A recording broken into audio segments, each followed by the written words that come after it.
Okey.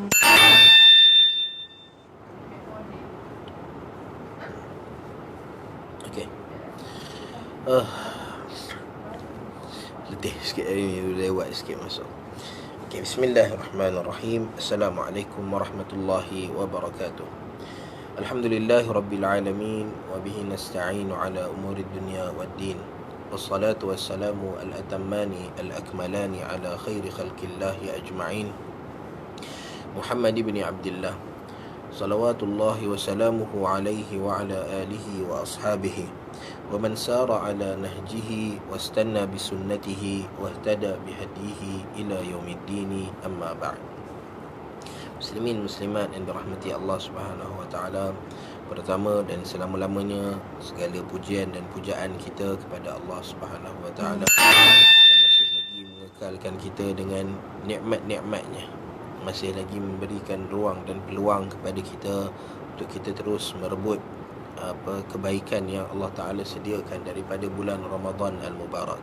Kita menghampiri malam 10 terakhir Ramadan, di mana dalam malam 10 terakhir Ramadan ini Allah Subhanahu Wa Ta'ala berikan kemuncak apa yang kita cari daripada dalam bulan Ramadan. Antara benda-benda yang kemuncak yang Allah Subhanahu Wa Ta'ala berikan dalam bulan Ramadan, di mana bulan Ramadan tiap-tiap malam dia kemuncak, di mana Nabi SAW sebut, walillahi utaqa'u minan nari fi hadha syahr wa dhalika fi kulli laylah. Nabi SAW bagi tahu bahawa Allah Subhanahu Wa Ta'ala pada tiap-tiap malam di bulan Ramadan Al-Mubarak, maka Allah Subhanahu Wa Ta'ala ada hamba-hamba yang Allah Subhanahu Wa Ta'ala bebaskan mereka daripada api neraka Allah Subhanahu Wa Ta'ala.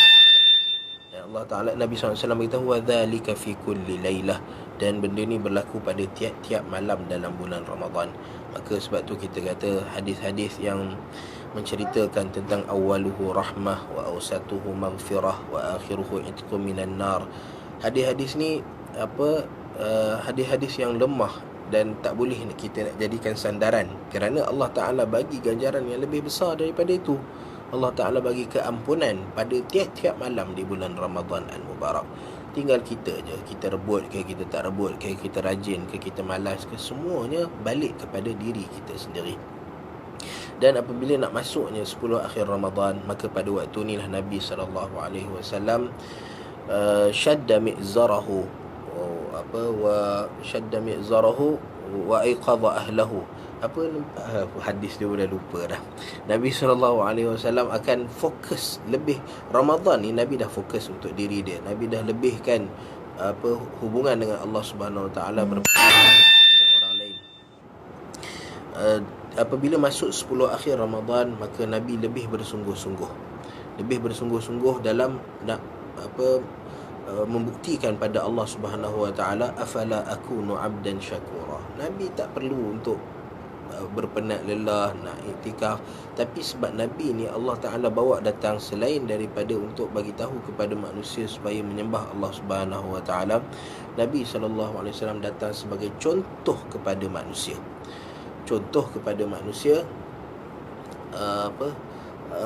Untuk manusia tiru baginda Nabi SAW dalam melaksanakan ibadah mereka pada Allah Ta'ala.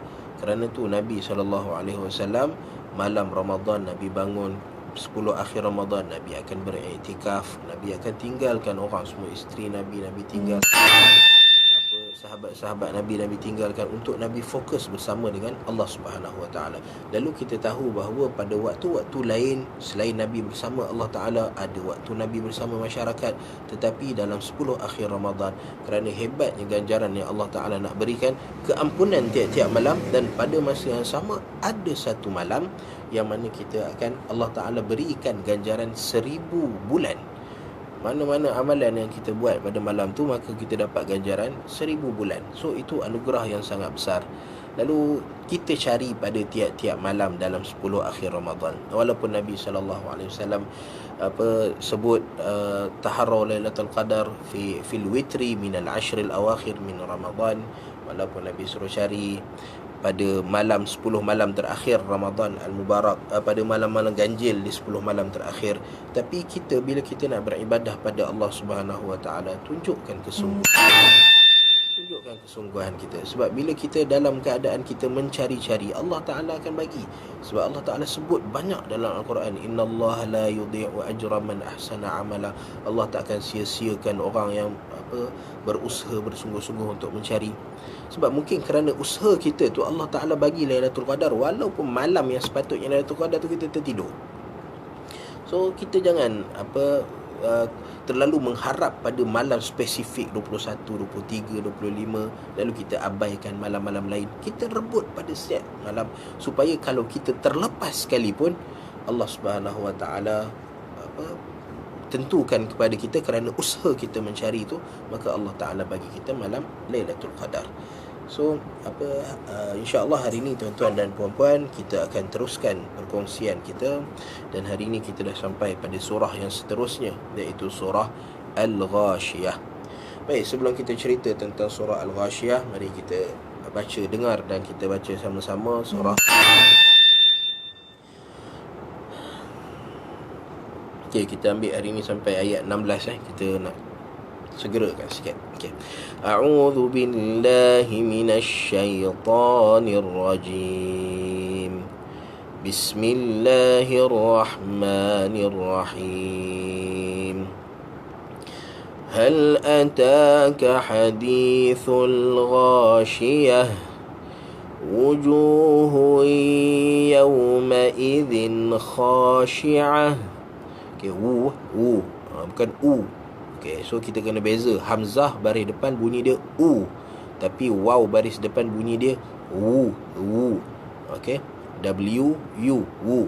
Hamzah baris depan bunyi dia u sahaja, u. Okey. Wujuhu yawma khashi'ah 'amilatun nasibah tasla naran hamiyah تسقى من عين آنية ليس لهم طعام إلا من ضريع لا يسمن ولا يغني من جوع وجوه يومئذ ناعمة لسعيها راضية في جنة عالية لا تسمع فيها لاغية فيها عين جارية فيها سرر مرفوعة وأكواب موضوعة ونمارق مصفوفة وزرابي مبثوثة. Baik, kita berhenti pada ayat yang ke-16 dulu. Okey, panjang. Okey, surah ini dinamakan surah Al-Ghashiyah. Dan nama Al-Ghashiyah ni sekali lagi kita kata kerana ikhtisar, pendek. Kerana nama-nama yang datang seperti dalam hadis dalam Muwatta, seperti yang disebut oleh Al-Bukhari ketika ceritakan tentang surah Al-Ghashiyah, maka dinamakan surah ini dengan Hal ataka hadisul ghashiyah. Dan inilah nama yang famous, nama Hal ataka hadisul ghashiyah. Walau bagaimanapun, kerana mungkin panjangnya nama ini, maka penulis-penulis mushaf, maka mereka mengambil keputusan untuk menamakan surah ini dengan Al-Ghashiyah sahaja. Okey, surah Al-Ghashiyah. Ghashiyah yang membawa maksud yaghsha, ghasha yaghsha, ataupun ghashiyah yaghsha, maksudnya adalah meliputi benda yang kita ada contoh awan yang memenuhi langit kan. Awan bila nak hujan, maka awan gelap akan memenuhi langit, maka pada waktu tu kita panggil yaghsha, taghsha as-sahab. Awan-awan ni akan menutupi langit, memenuhi langit. Itu bentuk yaghsha. Okey, macam contoh kita kalau ada ketenangan, kita tengah duduk lalu kita dapat rasa ketenangan, seluruh badan kita tenang, maka kita yaghsha atau taghshahus sakinah. Kita maksudnya kita dipenuhi dan diliputi oleh ketenangan. Okey, itu maksud yaghsha. Okey, lalu surah ini Al-Ghashiyah, apa yang meliputi, kita akan tengok nanti apabila sampai pada kejap kita tutup. Apabila sampai pada ayat, syarah ayat nanti. Dan surah ini adalah antara surah-surah Makkiyah, surah yang diturunkan kepada Nabi SAW sebelum hijrah baginda ke Madinah Al-Munawwarah. Dan ayatnya ada 26 ayat. Dengan ijma' semua qurra' kata ada 26 ayat. Dan sebab turunnya surah ni, maka tidak ada cerita yang jelas tentang sebab turunnya surah ini. Walau bagaimanapun Ibnu Kathir ada bawa satu cerita bagaimana Nabi SAW pada satu ketika Nabi terdengar seorang perempuan baca surah ni. So ini bukan sebab nuzul, bukan sebab turunnya, sebab Nabi dah dengar perempuan dah baca. Ada orang dah baca Al-Quran. Maksudnya surah ni dah turun awal lagi. Okay, so perempuan ni baca dan dia mulakan dengan hal ataka hadisul ghasyiyah. Maka apabila Nabi dengar orang ni baca hal ataka hadisul ghasyiyah, maka Nabi mengangguk-anggukkan kepala baginda. Dan Nabi SAW berkata, ia telah datang kepada aku berita tentang Al-Ghashiyah. Apa dia Al-Ghashiyah? Kita akan sampai pada hal ataka hadisul ghasyiyah. Dan surah Al-Ghashiyah ni adalah antara surah-surah yang tidak ada fadilat khusus yang menceritakan tentang kelebihan membaca surah Al-Ghashiyah. Okay, maksudnya ada riwayat-riwayat ataupun cerita-cerita yang datang bagi tahu pada kita bahawa siapa yang baca surah Al-Ghashiyah, maka Allah Subhanahu Wa Taala akan hisap dia dengan hisap yang yasira, dengan hisap yang mudah. Siapa yang baca surah Al-Ghashiyah. Tapi ada yang lagi dahsyat daripada tu. Hisaban yasira ni, bila kena hisaban yasira, maksudnya Allah Ta'ala tak dijamin lagi syurga, tapi hisap kita hisap yang mudah. Mungkin amalan kita, perkara-perkara buruk, dosa-dosa yang kita buat tak didedahkan kepada umum. Dan kita macam kita lah, kalau kita masuk dalam mahkamah, ada time-time orang kena jerit, kena jerkah. So dia jadi takut. Ada orang yang kena tanya dengan soalan-soalan yang baik, dapat hakim yang baik, dapat peguam yang baik. So dia okey. So hisab Allah Ta'ala ada hisab yang yasira, ada yang syadid, ada yang dahsyat, terutama kepada orang-orang yang syirik pada Allah Ta'ala, yang kufur pada Allah Ta'ala. Maka hisab mereka hisab yang sangat dahsyat. So ada orang yang dapat hisab yang yasira, dapat hisab yang mudah. Okey. Dan itu hisab tu tak menentukan lagi dapat syurga neraka. Tapi ada satu riwayat ni yang kagum sikit dengan riwayat ni, di mana dalam riwayat ni mengatakan siapa yang baca surah Al-Ghashiyah pada setiap hari, maka Allah Subhanahu Wa Taala akan binakan baginya rumah di dalam syurga. So confirm dapat syurga insya-Allah. Dan dalam syurga tu dah siap ada rumah, dan rumah ni dibina daripada za'faran. Rumah dibina daripada za'faran. So orang pernah dengar kot nama za'faran, sebab bila nak buat nasi Arab nasi Arab, bila nak buat ayam ke kambing ke, nasi mandi maksudnya, maka orang Arab akan guna za'faran. So mungkin kerana dia ni peminat nasi Arab agaknya, lalu dia pun kata rumah nak diperbuat daripada za'faran. Mungkin dia nak senang nak masak nasi Arab agaknya. Tapi ini semua riwayat-riwayat yang palsu, tak boleh dah disebahkan kepada Nabi SAW. So kita kata tidak ada fadilat khusus yang menceritakan tentang surah Al-Ghashiyah. Tetapi bila kita kata tak ada fadilat, kita kena selalu ingatkan, walaupun tak ada fadilat, surah ni adalah sebahagian daripada Al-Quran. Ia adalah sebahagian dari kalam Allah Subhanahu Wa Taala. Maka sudah tentu bila membacanya pasti akan ada kelebihan-kelebihannya. So kelebihan yang paling jelas Nabi SAW sebut ialah baca satu huruf, Allah Ta'ala balas dengan 10 kali ganda. So itu kelebihan yang sangat banyak. So kita baca. Dan Nabi SAW, seperti mana hadis yang diriwayatkan oleh sahabat-sahabat Nabi, di mana ramai sahabat Nabi meriwayatkan hadis Nabi salat hari raya, salat Aidain, dengan membaca surah Al-A'la dan surah Hal Ataka Hadisul Ghashiyah. Ini nama-nama yang datang dari mulut sahabat-sahabat Nabi. Surah ini nama dia Hal Ataka Hadisul Ghashiyah, di mana Nabi baca pada solat Jumaat. Nabi baca pada solat hari raya, dan Nabi baca bukan munfaridah, bukannya surah ni sahaja, tapi disekalikan dengan surah Al-A'la. Pada rakaat pertama baca surah Al-A'la, pada rakaat kedua surah Al-Ghashiyah. Dan siapa yang sebab raya ni, dengar PKP ni, orang boleh berkumpul keluarga sampai 20 orang. So siapa yang nak solat raya boleh amalkan surah ni, solat raya dengan keluarga lah. Okay, boleh amalkan surah ini, Al-A'la pada rakaat pertama dan Al-Ghashiyah pada rakaat yang kedua. Begitu juga kalau orang yang nak amalkan sunnah Nabi SAW, dalam solat hari raya Nabi akan baca surah Qaf. Pada dua-dua rakaat Nabi akan habiskan surah Qaf. Maka boleh buat yang mana kita rasa mudah. Kalau kita rasa amalan Ramadan kita tak berapa nak kuat, hari raya tu nak cover balik sebahagian lompong-lompong yang ada pada Ramadan, maka bacalah surah yang panjang seperti surah Qaf. Dan walau bagaimanapun, sunnah Nabi yang mana lebih banyak diriwayatkan bahawa Nabi SAW pada hari-hari yang berkumpulnya manusia, berhimpunnya manusia, beramai-ramai seperti hari Jumaat dan hari raya, maka Nabi akan baca surah Al-A'la dan surah Al-Ghashiyah. Okey. Baik, kemudiannya Allah Subhanahu Wa Taala mulakan surah ini dengan satu pertanyaan. Satu pertanyaan, okey, dan bila kita cerita sababun nuzul tak ada melainkan bacaan yang tadi yang Ibnu Katsir bawa.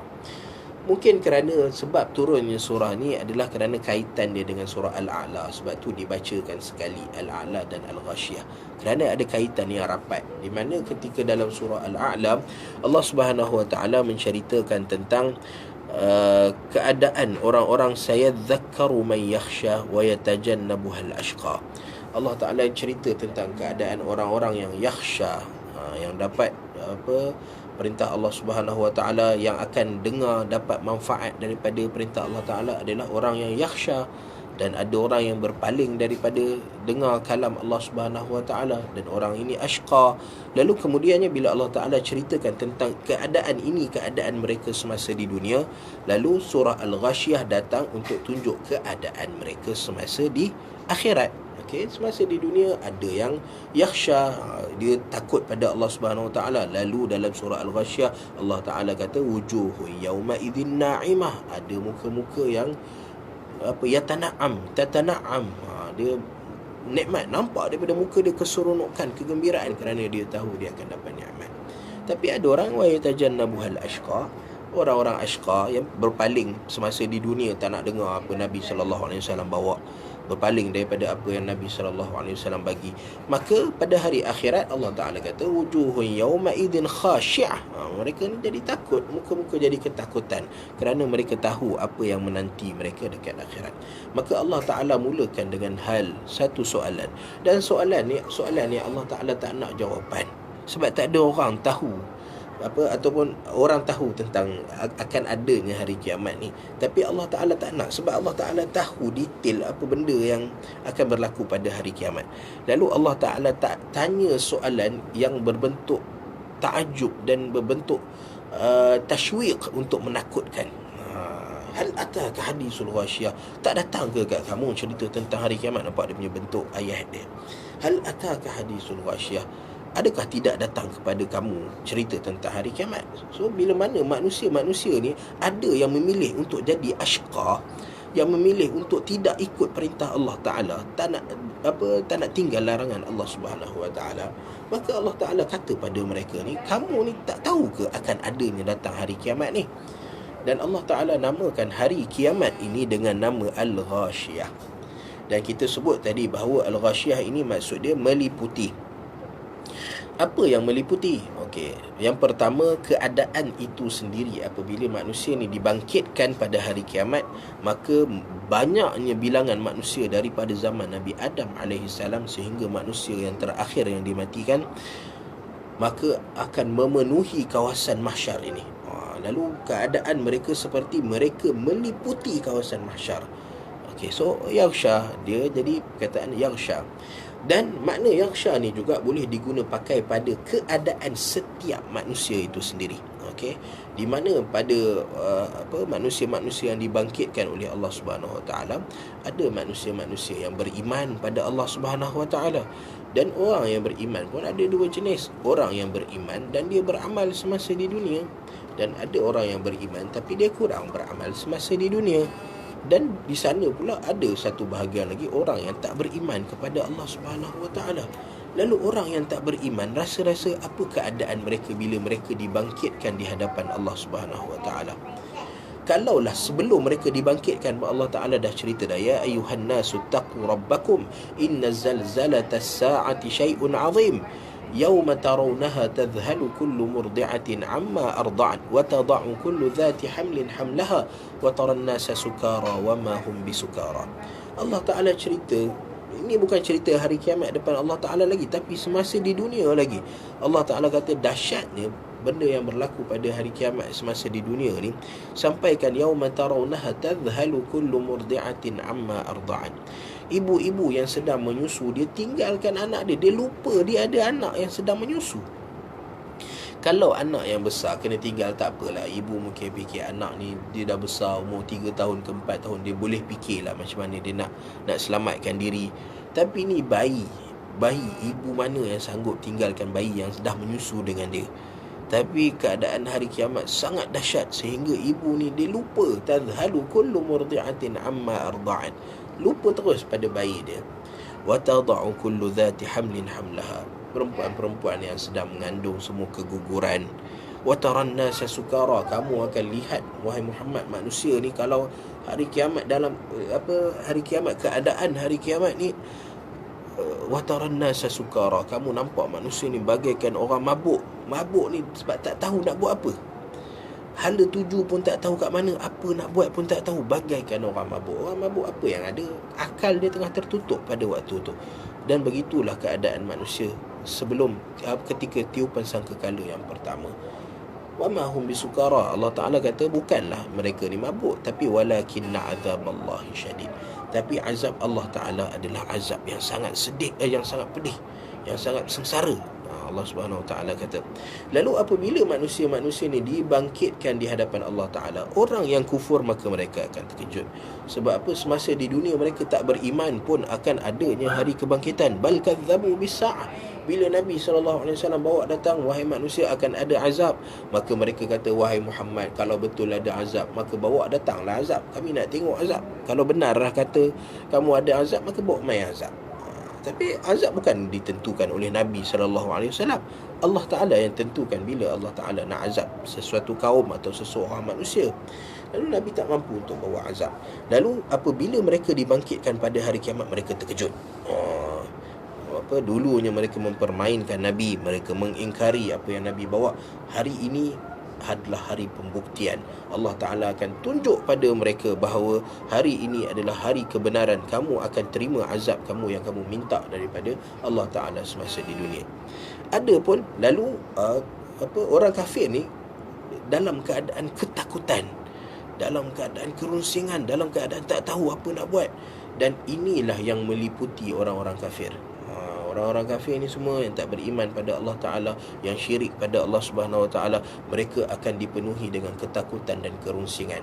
So penuh dengan sifat ketakutan dan kerunsingan ini adalah yarshahumul khawf, yarshahum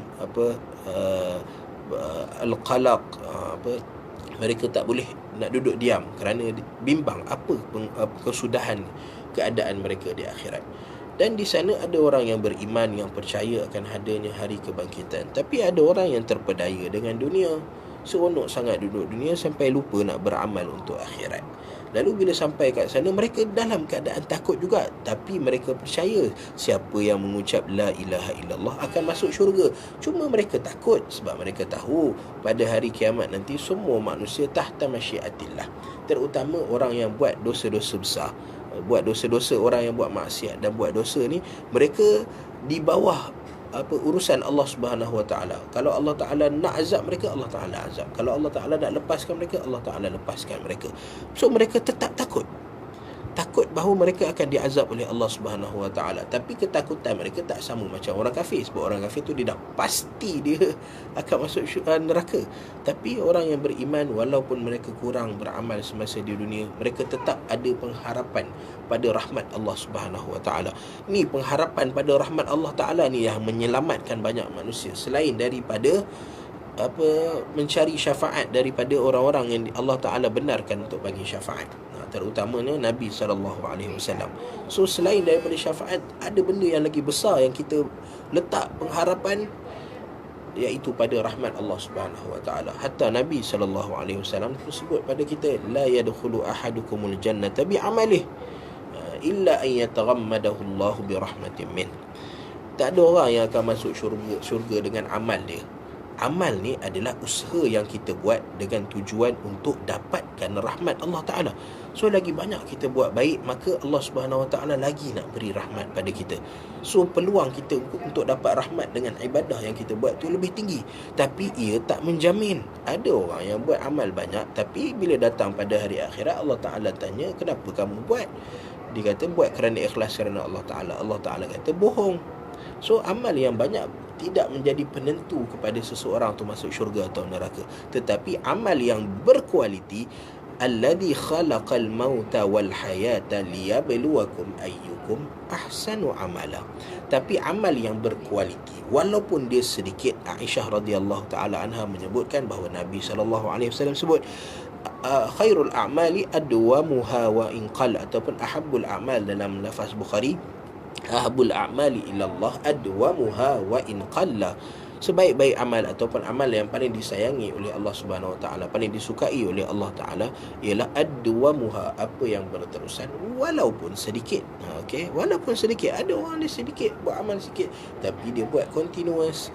Ada orang yang seminggu sekali solat 1000.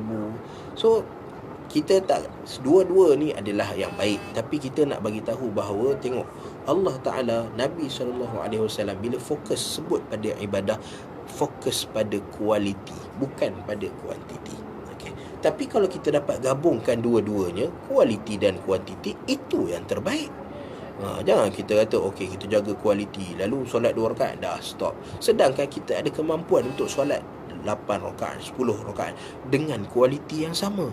Maka jangan haramkan diri kita. Lagi banyak kita buat ibadah pada Allah Ta'ala dalam keadaan ibadah yang berkualiti, maka rahmat Allah Ta'ala lagi hampir kepada kita. So pengharapan kepada rahmat Allah Ta'ala pada hari akhirat inilah yang banyak masukkan orang dalam syurga Allah Subhanahu Wa Ta'ala.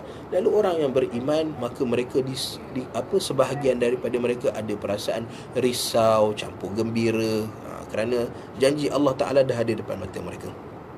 Tapi yang paling menggembirakan adalah orang-orang yang semasa hidup dia beriman pada Allah Ta'ala, dan mereka menghiasi kehidupan mereka dengan amal-amal saleh, amal-amal yang mendekatkan diri pada Allah Subhanahu Wa Ta'ala, amal-amal faraid, benda-benda fardu, dan kemudian wala yazalu abdi yataqarrabu ilayya bin nawafili hatta uhibbah.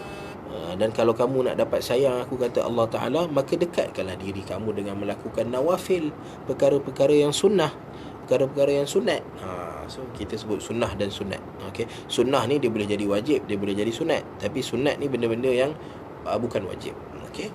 So wala yazalu abdi yataqarrabu ilayya bin nawafil hatta uhibbah. Maka banyakkan orang yang banyak beribadah, maka bila dia dibangkitkan pada hari kiamat, muka dia muka berseri-seri, kerana pada hari inilah dia dapat berbangga. Hari inilah hari yang dijanjikan oleh Allah Ta'ala, aku akan dapat harga kemenangan aku akan dapat natijah kemenangan daripada apa yang aku usahakan semasa di dunia. Lalu setiap orang semua ada ghasyah, ada benda-benda yang meliputi mereka. Sebab tu nama hari kiamat ini dengan nama Al-Ghasyah, kerana keadaan manusia yang berbeza hari kiamat. Minta maaf, jatuh. Okay. Keadaan manusia yang berbeza pada hari kiamat. Okay. Lalu kemudian kata Allah Subhanahu Wa Ta'ala, Allah Ta'ala mulakan dulu dengan golongan yang pertama, wujuhun yawma idzin khashi'ah.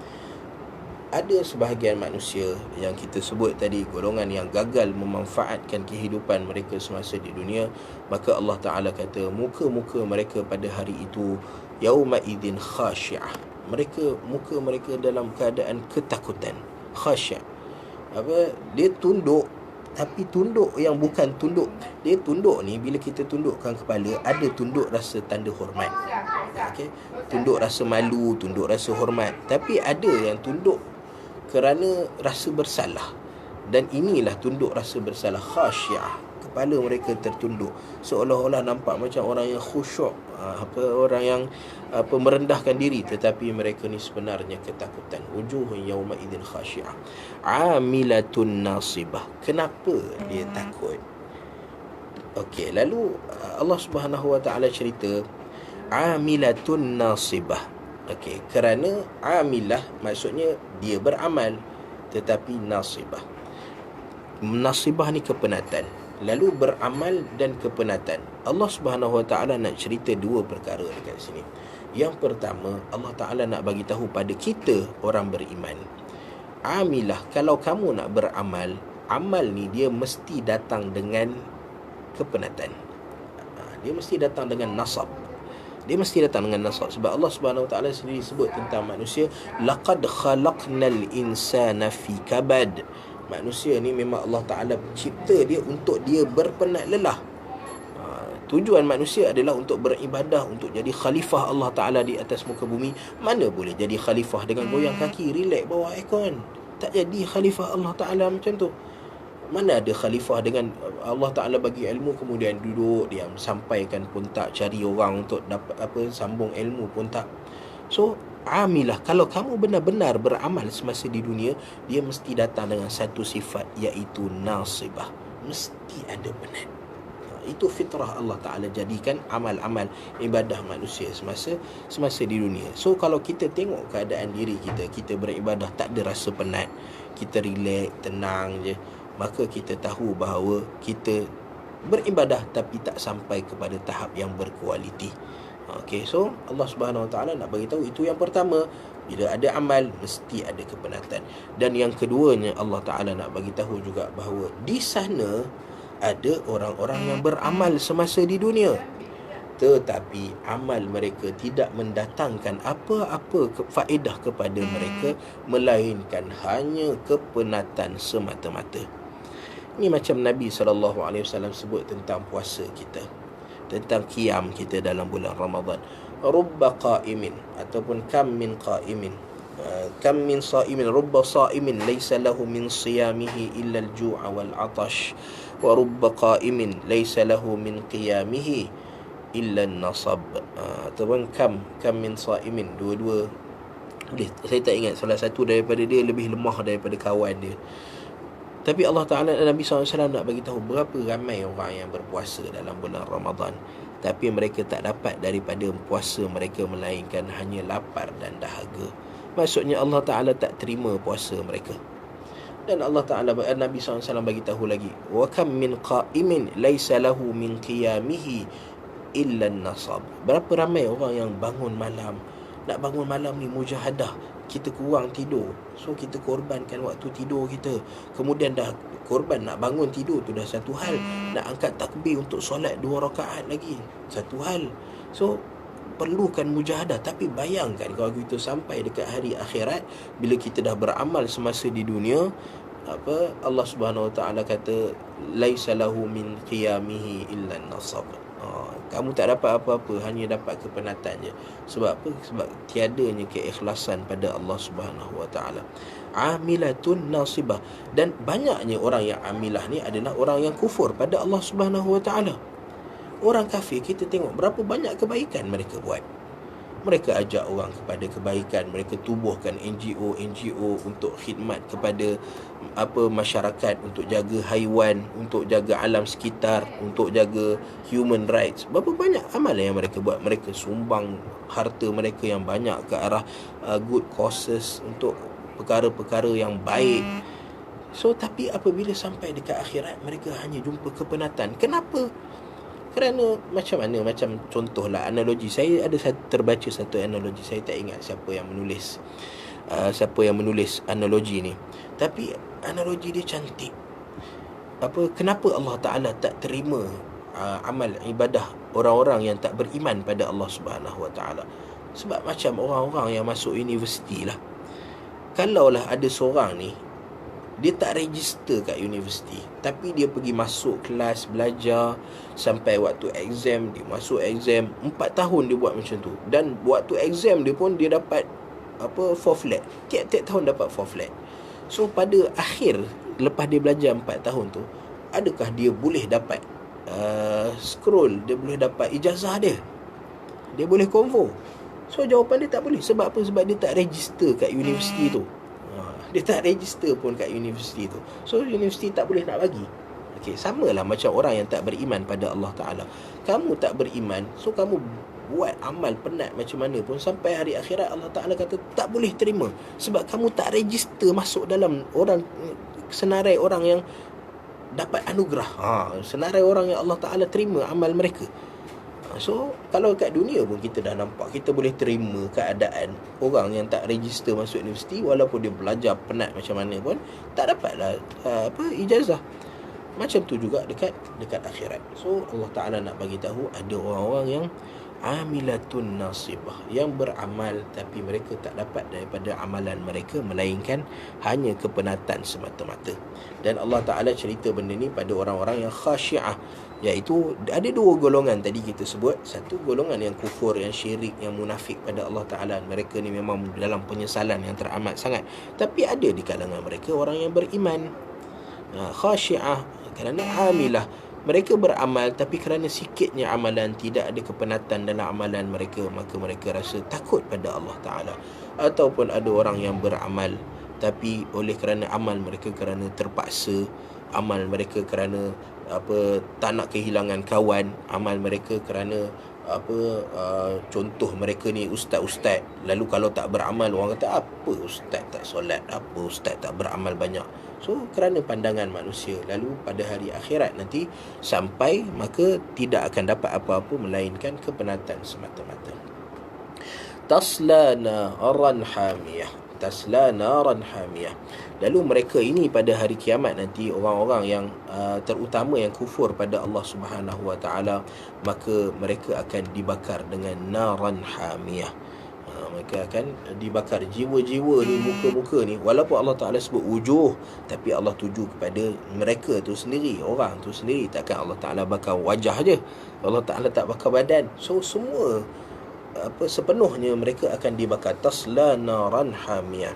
Dan Allah Ta'ala kata, kalau Allah Ta'ala sebut tasla nara, mereka ni akan dibakar dengan api, kita dah boleh faham dah. Sebab kufur tempat dia dalam neraka, tapi Allah Ta'ala datangkan dengan adjektif, nak bagi tahu bahawa api ni bukan calang-calang api, bukan api yang biasa, tapi dia adalah api yang hamiyah, yang sangat panas. Yang mana kita sebut, Nabi SAW sebut bahawa api neraka ini adalah api dunia ini hanyalah 1/70 daripada api neraka. Itu pun kita tak boleh nak tahan. Kita tak boleh nak tahan kepanasan api yang ada dekat dunia ni. Macam mana kita nak tahan benda yang 69 kali ganda lebih dahsyat? Sebab dunia ni hanya 1/70 saja. Lalu Allah Ta'ala datangkan dengan satu adjektif. Dan Allah Ta'ala bila datangkan adjektif azabun alim, azabus sa'ir, azabun azim, azabun syadid, kenapa Allah Ta'ala datangkan dengan sifat, dengan adjektif yang menakutkan? Sebab memang tujuan dia untuk menakutkan, untuk bagi tahu pada kamu yang tergerak hati nak buat maksiat, nak buat dosa pada Allah Ta'ala. Ingat, api neraka Allah Ta'ala bukan sentuh macam ni, tapi pedih, syadid, dahsyat azab daripada Allah Subhanahu Wa Ta'ala. Lalu kita, bila kita sedar bahawa kita akan terima sakit kita dengan COVID-19 yang kita tak dapat rasa ni pun, kita rasa takut dengan COVID-19. Kita duduk dekat rumah, kita tak keluar dekat rumah, sebab kita tahu dia boleh membawa kematian kepada kita. Dia boleh bawa benda yang menyakitkan kepada kita. Lalu kita tak keluar, kita tak pergi. Lalu Allah Ta'ala bagi tahu, jangan buat dosa, jangan buat maksiat, kerana hari akhirat nanti azab yang kamu terima adalah azab yang sangat pedih daripada Allah Subhanahu Wa Ta'ala. Lalu dengan adjektif ni boleh menyebabkan kita, adjektif ni lah kadang-kadang yang memainkan peranan untuk tangkap emosi kita, untuk bagi kita lebih penghayatan kita kepada benda apa yang Allah Ta'ala nak sampaikan kepada kita. Tasla naran hamiyah. tusqa min ainin aniyah. Okey. uh, Tusqa min ainin aniyah. Apabila Allah Ta'ala cerita tentang tasla naran hamiyah, bila mana Allah Ta'ala cerita tentang api yang sifat dia hamiyah, sangat membakar, sangat panas. Hamiyah ni panas yang melampau-lampau, yang 69 kali ganda lebih dahsyat daripada api di bumi. Lalu bila panas, kita semasa di dunia ni, kalau kita panas, kita akan minta apa? Bila duduk bawah matahari ke, kita panas ke, kita berpeluh-peluh, lalu kita akan minta apa? Kita akan minta air. Betul tak? Panas je kita minta air. So sebab bagi kita air tu dia ada satu fungsi, fitrah dia adalah fitrah yang menyejukkan. Okey.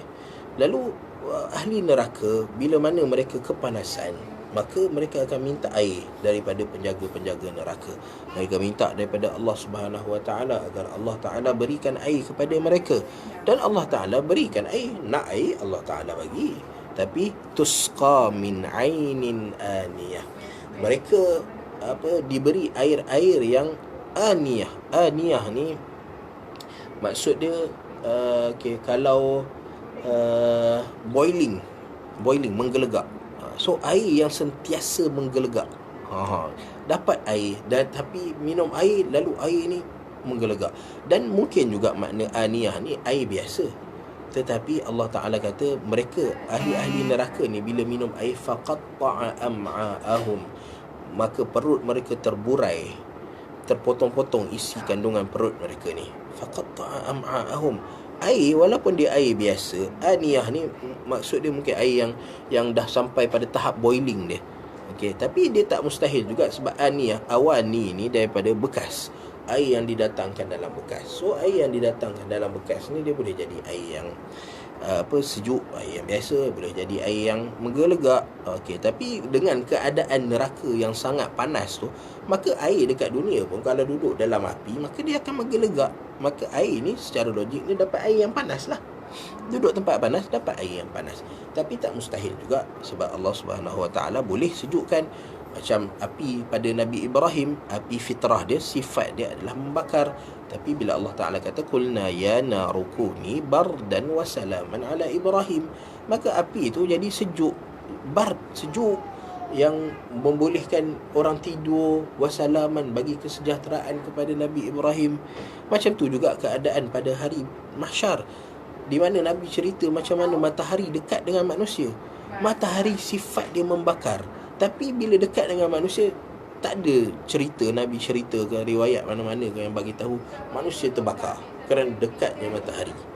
Okey, so kita kalau berjemur dekat luar bawah matahari terik ni, kemungkinan kita boleh terbakar, kulit kita jadi gelap. Tapi dekat akhirat, walaupun matahari dekat, tapi dia tak membakar. So sebab semua yang berlaku pada hari kiamat, dia semua di bawah kuasa Allah Ta'ala. Dia bukan ikut fitrah yang kita faham semasa kita di dunia. Lalu walaupun diberi air, orang ahli-ahli neraka ni bila minta air diberi air, tapi air tu, air yang kita faham, air kena dekat api. Masa kat dunia kita tuang air kat api, maka padamlah api. Tapi pada hari akhirat, orang-orang yang diberi air di dalam neraka, maka Allah Ta'ala kata faqatta'a am'a'ahum, perut-perut mereka ni terburai keluar, isi perut terburai, yang sepatutnya mereka rasa sejuk, tapi bertambah panas apabila mereka waliyazubillah, bukan kita apabila mereka minum air tersebut. Tusqa min ainin aniyah.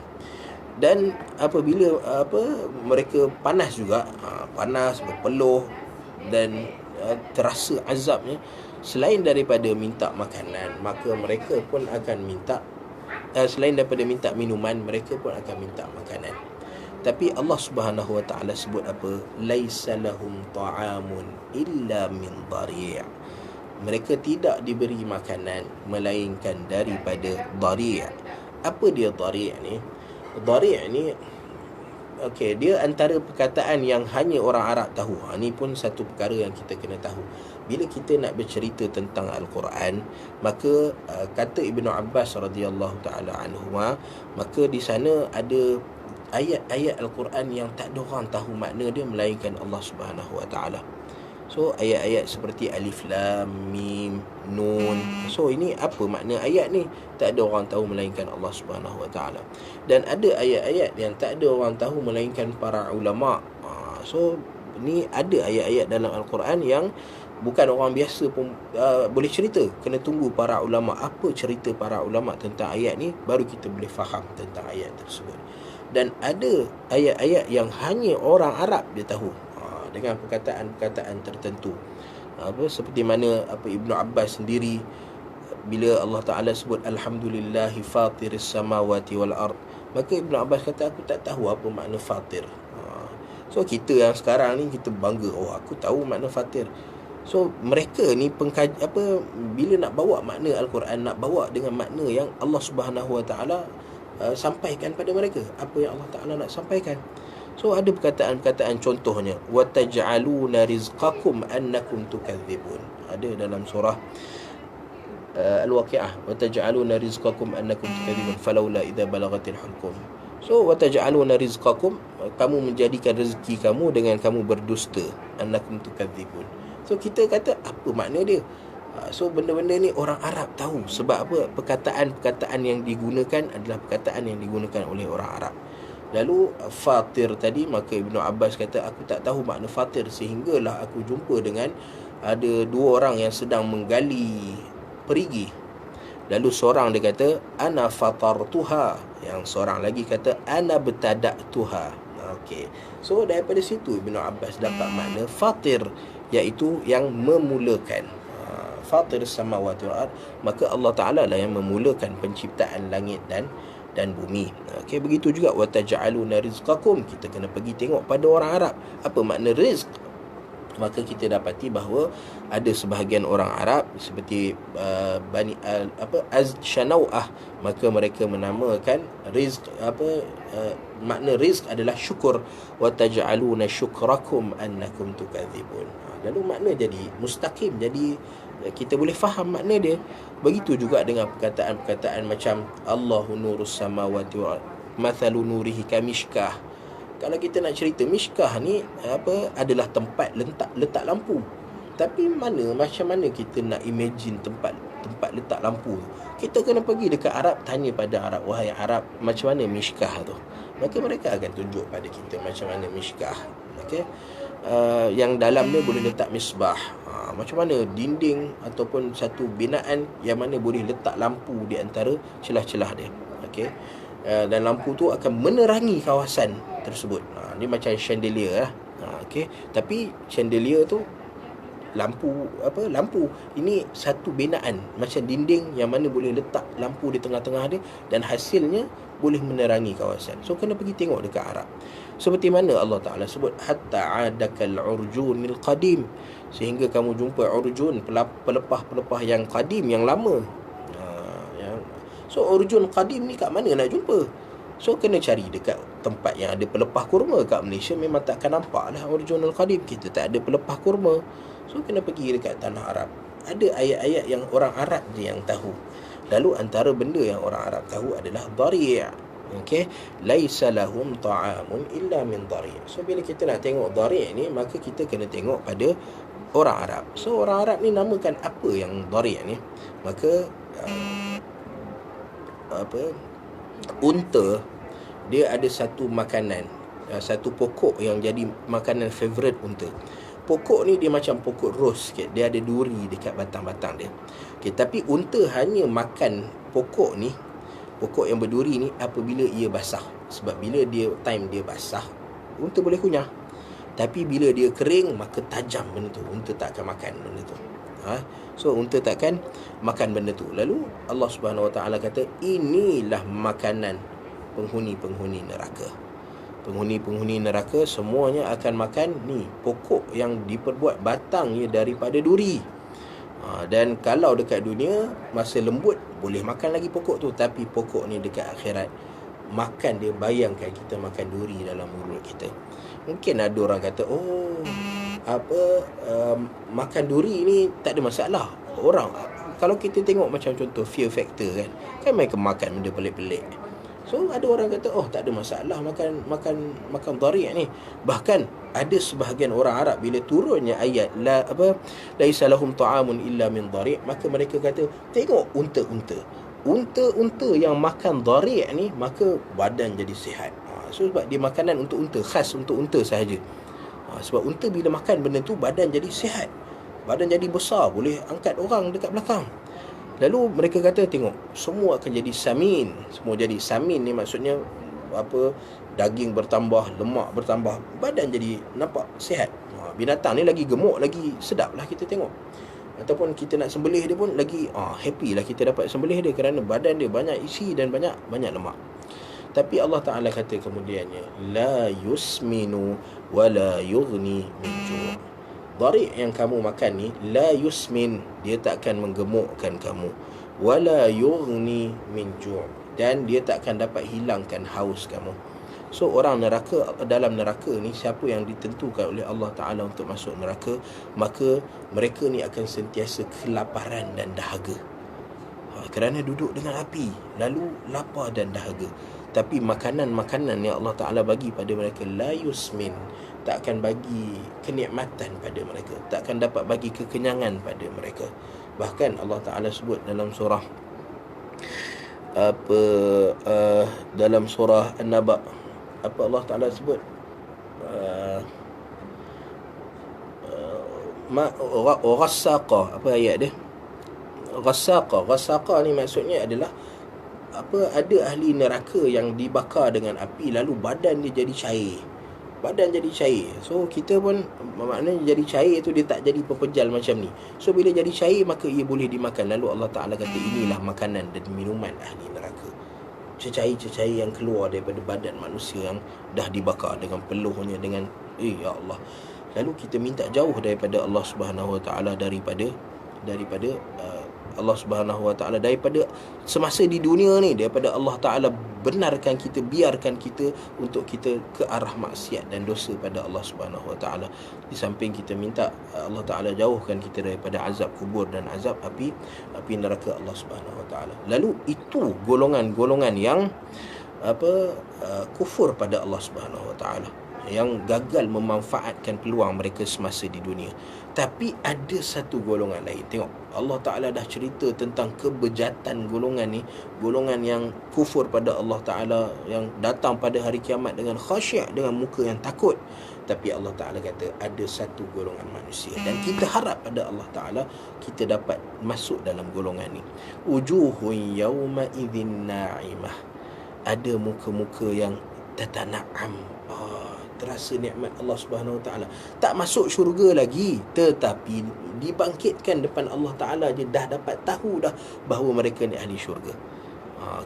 Kerana orang-orang ahli syurga, dia akan dapat bau syurga Allah Subhanahu Wa Ta'ala.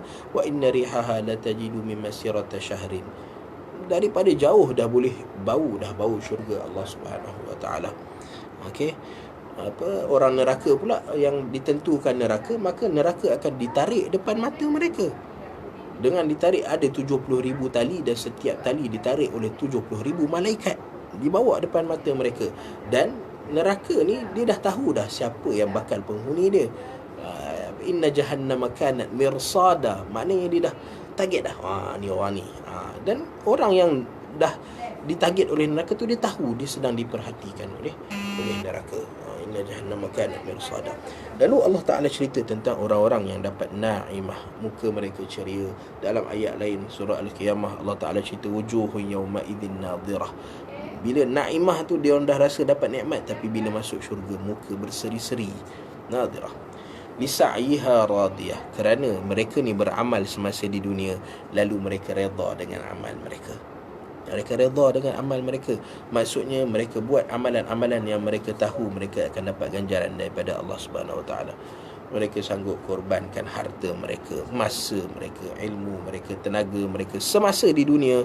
Dan akhirnya pada hari akhirat, inilah waktu untuk kita senyum dan gembira, kata mereka. Lisa'yiha radiyah. Mereka rasa radhi. Dulu penat tak sia-sia datang pada hari kiamat. Kerana apa? Kerana Allah Ta'ala anugerahkan kepada mereka fi jannatin aliyah. Mereka dapat syurga, tapi bukan sekadar syurga. Syurga ni berada dekat aliyah, dekat atas. Mereka boleh tengok penghuni neraka dekat bawah. Fi jannatin aliyah. So mereka dapat kedudukan syurga Allah Subhanahu Wa Ta'ala, yang mana syurga ni aliyah. Okey, Allah Subhanahu Wa Ta'ala sebut fi jannatin aliyah, maksudnya mana-mana syurga Allah Ta'ala nak bagi pada mereka semuanya adalah aliyah, kata Allah Subhanahu Wa Ta'ala. La tasma'u fiha laghiyah, di mana dalam syurga ni Allah Subhanahu Wa Ta'ala sifatkan dia dengan 7 sifat. La tasma'u fiha laghiyah, fiha ainun jariyah, fiha sururun marfu'ah, wa akwabun mawdu'ah, wa namariku masfufah, wa zarabiyu mabsusah. Daripada sifat yang pertama, syurga ni kedudukan dia tinggi. Siapa kita kalau nak duduk dalam hotel contohnya, kalau dapat duduk kat Burj Khalifah yang atas sekali tu, biasa kan atas sekali orang buat penthouse kan, tempat yang paling menarik sekali kat atas sekali. So Allah Ta'ala bagi tahu sifat syurga ni, kamu dapat masuk syurga ni, kamu rasa kamu berada di top. Fi jannatin aliyah. Kemudian Allah Ta'ala kata antara benda yang ada dalam syurga, la tasma'u fiha laghiyah, kamu tak akan dengar perkataan-perkataan yang menyakitkan hati, perkataan-perkataan yang sia-sia, perkataan-perkataan yang bawa kepada benda-benda negatif, semua tak ada dalam syurga. Sebab kat dunia ni punca dia adalah kita sendiri. Bila kita dengar orang bercakap, kita suka ambil kata-kata dia dan bawa ke arah negatif. Itu yang menyebabkan kita rasa negatif dengan kata-kata orang. Sebenarnya dia bercakap dengan nada positif, dia bercakap dengan benda yang baik, tujuannya baik, tapi kita faham benda tu dengan kefahaman yang negatif. So menyebabkan kita salah faham dengan mereka. Tapi dalam syurga tak kiralah bicara yang seperti apa sekalipun, maka ia bukan bicara yang laghiyah, bicara yang buang masa, sia-sia, yang menyebabkan perkara-perkara negatif. Tak ada. Dalam syurga semua bicara yang menenangkan hati dan jiwa. Fiha ainun jariyah. Dalam syurga pula ada ain, ada mata air, sungai-sungai yang mengalir. Di mana Allah Ta'ala sebut ada 4 sungai yang mengalir. Ma' ghairi asin, daripada air yang neutral. Ma' ghairi asin. Kemudian labanin lam yataghayyar ta'muh, susu yang tak berubah color dia. Kemudian asalim musaffa, daripada madu yang dah dibersihkan, dah disucikan. Kita suka minum madu, so madu paling sedap dalam syurga Allah Subhanahu Wa Ta'ala. Dan akhirnya khamrin ladzatin lisyaribin, ada sungai daripada khamar, daripada arak. Okey, dan kemudian Allah Ta'ala kata fi sururim marfu'ah, mereka berada dalam surur, tempat pembaringan. So ahli-ahli syurga semua tak ada yang berdiri, sebab berdiri ni dia sinonim dengan kepenatan. So dalam syurga semua yatana'amun, manusia semua merasa nikmat. Okey, dan antara nikmat yang Allah Ta'ala bagi adalah dapat tempat duduk.